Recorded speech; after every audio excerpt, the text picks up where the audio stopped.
Hey guys, welcome back to Clownfish TV. This is Neon. I am here with Geeky Sparkles. Hello. And good news, because I know this is what everybody wanted. The Marvels is going to be really wacky and silly. Right, because well, so their takeaway was, when people thought that Brie Larson was too serious in Captain Marvel, and the smile more comment and all that crap, their takeaway is, let's go the other way. Yeah, and go hard the other way. Because it worked so well for Thor. Right, and Ant-Man. And we're going to talk about that because there were some box office predictions earlier this year, that got completely shattered. Completely shattered, not in the good way either. Like, they were predicting that the last two Marvel movies were going to do at least $1 billion each at the box office, and they came up way short. And this one is absolutely positively going to come up way short. So let's talk about this. Yep. Before we get into it any further, please subscribe for more pop culture news, views, and rants, guys. If you do, you'll get a woohoo. Woohoo! The woohoos are back. Woohoo! I tried to woohoo yesterday. You said the phone. They said they want a woohoo, and we were looking at Boglins, and I said woohoo. You did say woohoo. Yeah, we were actually at PowerCon for the last 2 days, so you can go out and check some of our streams out. We got Apparently, my reflection is in in the first video, but you really can't see much. I was wearing a plum pudding costume. Yes, Plum Pudding, the first trans strawberry shortcake character. Yes. For those of you who don't know the lore, this has nothing to do with the Marvels, but Plum Pudding was a boy, and then Plum Pudding was a girl. That's it. No explanation. Just ta-da, magic. All right, so let's talk about the Marvels, and they're saying it's going to be really wacky and silly, and they're bringing up Thor: Love and Thunder. This is coming from Mickey Blog. MickeyBlog.com. I still haven't seen Thor: Love and Thunder. I have no desire. I have not seen it, or Ant-Man: Quantumania. I haven't seen either one of them. I don't care. Exactly. It's like I used to watch every single movie, and now when I think about, okay, should I watch that? I don't care enough to watch it. I totally got the habit of not watching it. Now I just don't give a shit. I think I will watch Guardians 3 when I get the time to watch it. A lot of people said it was good. Squid King said it was good. I can't watch it, but we've had some friends that said it was pretty good. But they said it felt more like a standalone Marvel movie, like the old ones used to be before everything had to be interconnected. They can do humor, but they could also do drama and do it well. The problem is, I don't think they can do that with the Marvels, and that's what they're apparently going for. Okay, in a new interview with the magazine Total Film, we had to go out to another article because for some reason Mickey Blog didn't link to the original article. This is Gold Derby. In a new interview with Total Film, the Marvel's director Nia DaCosta said Marvel fans should expect her forthcoming film to be on the lighter end of the superhero spectrum. Oh boy. The biggest difference from the other MCU movies to date is that it's really wacky and silly. See, this is what's wrong, though. I mean, where it ties into Ms. Marvel somewhat with it being a little bit silly. It's not going to tie into Captain Marvel or to WandaVision because they were more serious. They weren't silly at all. So now we're all going the Ms. Marvel route instead of going you know what I mean? And there's you can meet in the middle, but they keep taking it to two different extremes. The worlds we go to in this movie are worlds unlike others you've seen in the MCU. Yeah, there's a Bollywood world or whatever. Oh my God. Bright worlds that you haven't seen before. Bright, colorful, happy, shiny, smiling. Colorful worlds, bright worlds that doesn't necessarily a bad thing, but then you're like, oh, but it's silly. We want to lean into the comic book aspect of the comic book. I don't know. Bring in Rogue, so problem solved. Yeah, right? That's how we're going to get real serious on a very special episode of the Marvels. She loses her power, loses her memories, gets knocked on her ass, and she's in a coma for years. Here's the executive producer, Mary. Is it all women? Of course it's all women because, narrative. It's her story. The Avengers movies are these epic conclusions of chapters of storytelling, whereas this is a team up with a narrative that we didn't necessarily expect from Marvel. Oh, boy. Usually you're waiting for all the characters to show up together in the Avengers movies. We're excited to design a team featuring characters that women from all walks of life can relate to. So they're all. I saw another article, too, talking about, should Disney double down on things like Barbie and strong female women? And it's like, what you guys are going to take away from the Barbie thing is not going to be the right takeaway, and you're going to fuck it up worse. I guarantee it. Not just in this movie, but in general.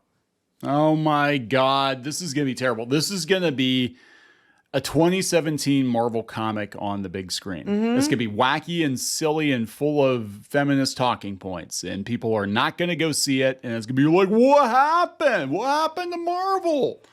We This don't may be why know. Brie Larson's kind of pissed off too, but Larson said it, but I was like, they said she was kind of ticked off. She's like, it was something Kevin and I had talked about from the beginning, that this was going to be a story that made sense to go. Larson told Entertainment Weekly earlier this summer of the shift away from straightforward Captain Marvel.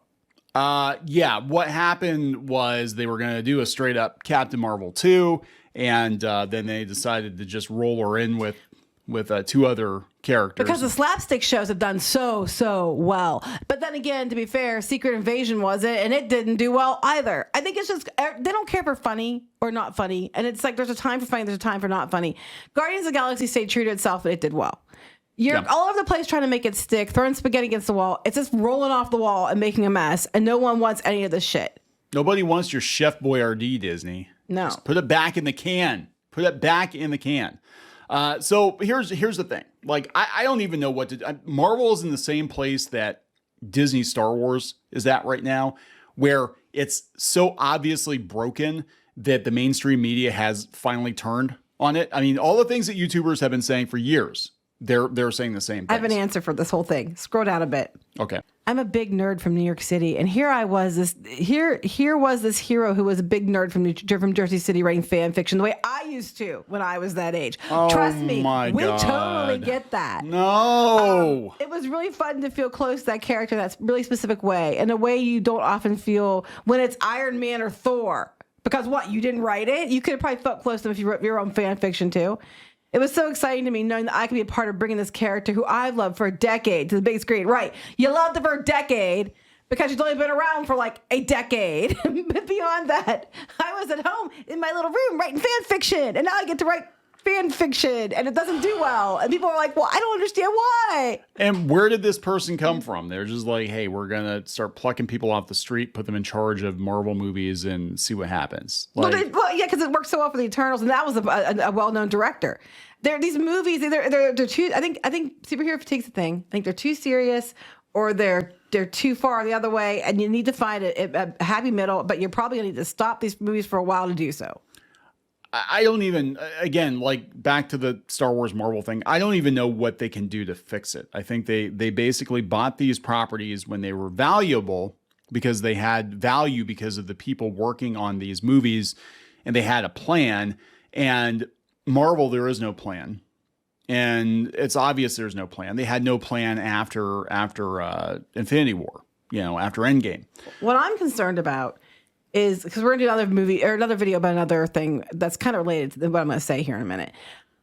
I think Hollywood is going back to 2016, 2014, that time frame with some of these choices. And because Barbie did well, I think it's going to work for everything. And I think that we're going to start seeing this all over again, trying to make it stick this time. Well, I think it's temporary. I mean, we're seeing Disney and other studios toss their diversity and inclusion people overboard. Yeah, but then the Barbie movie did really well, and Hollywood's looking at that like, feminism makes money. Yes, that's what they're looking at. They're not. Yeah. It's like saying with Solo. The takeaway wasn't they're boycotting this because they're mad about the Last Jedi. They're just going to have the wrong takeaway, and they're just going to think that it means that, since Barbie did well, everybody wants that. And by the time they jump on it, and then it comes out, it's going to be a different story, and people are going to hate it. And I think that's what they're doing with this stuff. They're trying to make this feminism stuff stick again. Well, now it didn't stick when she was serious, so now we're going to make it funny. Well, I think they're just trying to get... She-Hulk did so well. Yeah, they're trying to get Brie Larson to stick. And that's what this feels like it's going to be. I mean, just...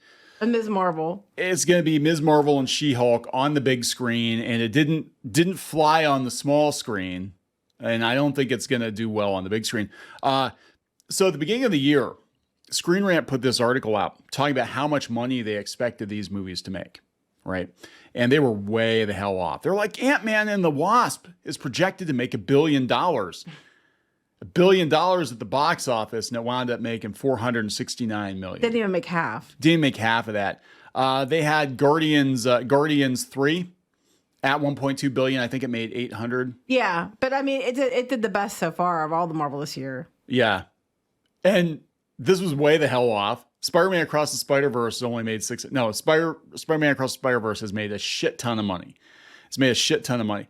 The Marvels box office prediction $950 million. Nope, not unless they cheat it. If it comes close up, they're cheating it. I zero doubt they cheated Captain Marvel, people just thought they had to go see it to see Endgame.